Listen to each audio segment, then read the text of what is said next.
जिसके पास, जिसके घर में एक किलो आटा भी ना था, कभी पूरे जीवन में सुदामा के घर में 1 किलो आटा इकट्ठा नहीं कर पाए सुदामा।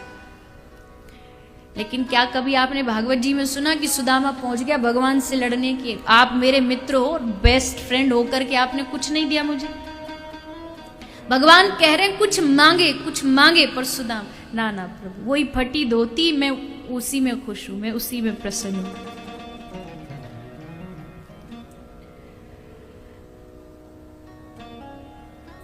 भगवान ने खूब प्रयास। पहली बात तो सुदामा ने अपनी पत्नी को, सुदामा जी की पत्नी का क्या नाम था? देवी सुशीला।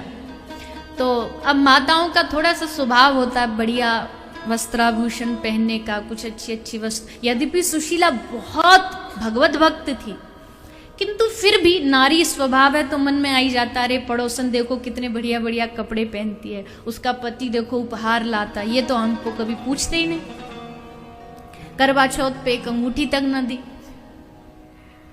तो थोड़ा स्त्री स्वभाव में रहता है, कुछ प्राप्त हो जाए, कुछ मिल जाए। तो सुशीला को लगा क्या करूं ऐसा जो घर में कुछ इकट्ठा हो, सोचती थी। तो ठाकुर जी ने सोचा चलो सुशीला की इच्छा पूरी कर दें। तो श्री ठाकुर जी एक भिक्षुक का रूप बना के सुशीला के घर आ गए और सुशीला के घर के बाहर कह रहे भिक्षाम देही, भिक्षाम देही।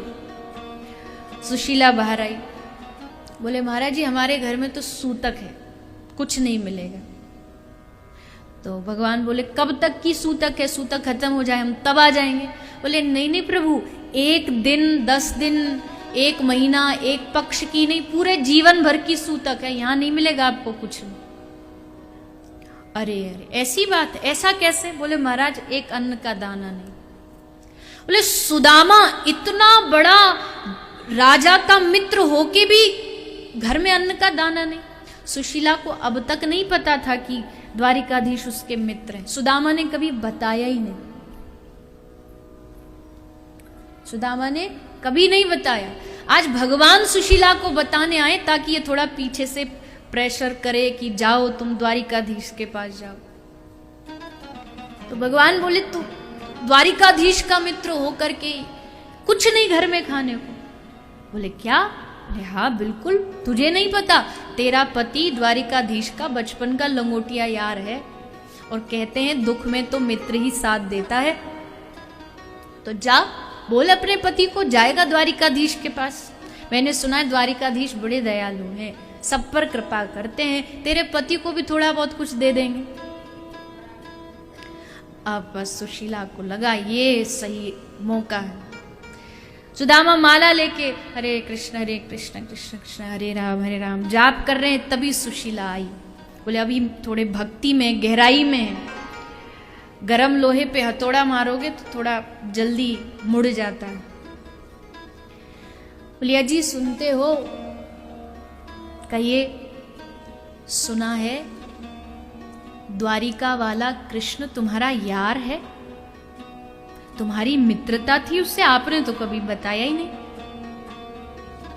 बस जैसे सुना सुदामा ने कृष्ण के बारे में तो तुरंत आंख से अश्रु बहने लगे। सुशीला ने देखा हाँ बात काम कर रही है, धीरे धीरे पिघल रहे हैं। बोले अच्छा एक बात बताओ, कब के मिले हो उनसे? बोले गुरुकुल में पढ़ते थे, उसके बाद कभी, अंग्रेजी में कहते हैं ना जब दोस्त यारी जब स्कूल और वो सब निकल जाता है तो फिर गेट टुगेदर रखते हैं कि जो पुराने वो भूल ना जाए। तो बोले आप कभी ऐसा अपने मित्र से मिले हो, कभी जाने का सोचा है? कैसे मित्र हो आप? इतने पक्के मित्र थे और आप आज तक उनसे दोबारा मिलने की सोच ही नहीं।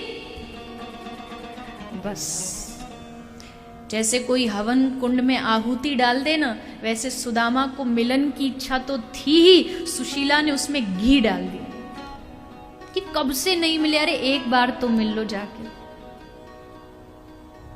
और बस सुदामा ले पोटली, बगल में दवा, चल पड़े श्री ठाकुर जी को मिलने के लिए। कुछ नहीं है अपने पास में, एक चवन्नी नहीं है, एक ढेला नहीं है, पर जा रहे हैं क्योंकि हारे को हरि नाम। वैष्णव के पास तो उसका हरि नाम ही सब कुछ होता है, उसी को लेके, माला को लेके जा रहे हैं। बहुत सारी रुकावटें आई, आप कथा प्रसंग तो जानते हैं। और अंततः सुदामा द्वारिका पहुंच गए। द्वारिकाधीश तक सूचना गई, हे प्रभु, द्वार पर आपका एक मित्र मिलने आया है। हे राजाधिराज, लगता तो नहीं है कि आपका मित्र है, पर कह रहा है कि आपका मित्र है। बस श्री ठाकुर जी को इतना सुनना था, प्रभु उठ के दौड़े, सुदामा को ऐसा अंक में भरा, दोनों एक दूसरे को ऐसे मिले जैसे दो नहीं बल्कि एक शरीर मिल गया। अंग से अंग लगा करके सुदामा रोए जा रहे, ठाकुर जी रोए जा रहे, गदगद हुए जा रहे। अंग से अंग लगाया, छुड़ाओ तो छूटे ना, ऐसे एक दूसरे को हृदय से लगा के ठाड़े।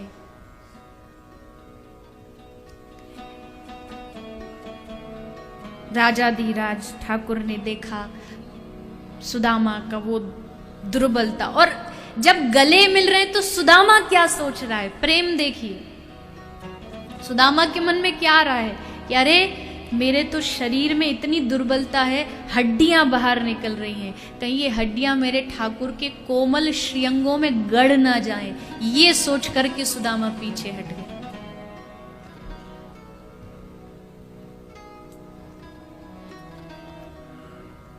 ठाकुर को, प्रभु ने सुदामा को आसन पर विराजमान किया है। काख में बगल में पोटली दबी है। अब यहां वो बात आ रही है जिससे ये प्रसंग चला है। भगवान चाह रहे कि सुदामा अब कुछ बोले कि भैया कृष्ण बड़ा परेशान हूं, घर में बाल बच्चे भूखे पड़े रहते हैं, तू तो राजा है, कुछ हम कहना देते किसी किसी को, अरे भैया नौकरी दिला दो, यहाँ पर कोई चपरासी का काम ही दिला दो, कम से कम घर का काम तो चलेगा। ठाकुर जी कह रहे हैं ये कहे, ये बोले, पर सुदामा है कि पक्का सोच के आया, कुछ नहीं मांगेंगे। उल्टा जो देने लाया है वो देना तो चाह रहा है, पर सोचता है चावल है, पता नहीं कितना पुराना है, मेरे ठाकुर ने खाया, कहीं पेट में दर्द हो गया तो और लोग कहेंगे पता नहीं ब्राह्मण क्या खिला गया। उसे भी छुपाए बैठा है, वो भी दिख ना जाए।